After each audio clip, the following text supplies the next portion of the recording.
నిష్పక్షపాతంగా ఎన్నికలు పూర్తి చేసుకోవడం జరిగిందని స్థానిక సంస్థల అదనపు కలెక్టర్ భాస్కర్ రావు తెలిపారు. జిల్లాలో ప్రశాంత వాతావరణంలో ఎన్నికల నిర్వహణ, ఓట్ల లెక్కింపు పూర్తి చేసుకోవడం, అందుకు సహకరించిన రాజకీయ పక్షాలు, మీడియా అధికారులకు అభినందనలు తెలిపారు. యాదాద్రి భువనగిరి జిల్లా భువనగిరి, చౌటుప్పల్, భూదాన్, పోచంపల్లి, ఆలేరు, యాదగిరిగుట్ట, మోత్కూరు గెలుపొందిన కౌన్సిలర్లకు శుభాకాంక్షలు తెలిపారు. కౌంటింగ్ ప్రక్రియ మొత్తం పూర్తి చేయడం జరిగింది.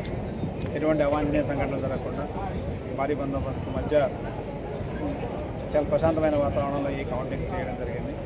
తెలిసిన వాళ్ళందరికీ కూడా శుభాకాంక్షలు తెలియజేస్తున్నాం. ఓడిన వాళ్ళకు కూడా, ఎందుకంటే ప్రజాస్వామ్యంలో ఎవరు గెలవడం ఎవరు ఓడడం ముఖ్యం కాదు. ప్రశాంతంగా నిష్పక్షపాతంగా ఎన్నికల ప్రక్రియ పూర్తి చేయడం అది నిష్పక్షపాతంగా జరిగిందని భావిస్తూ అందరికీ కూడా శుభాకాంక్షలు తెలియజేస్తున్నాం. ఫోటో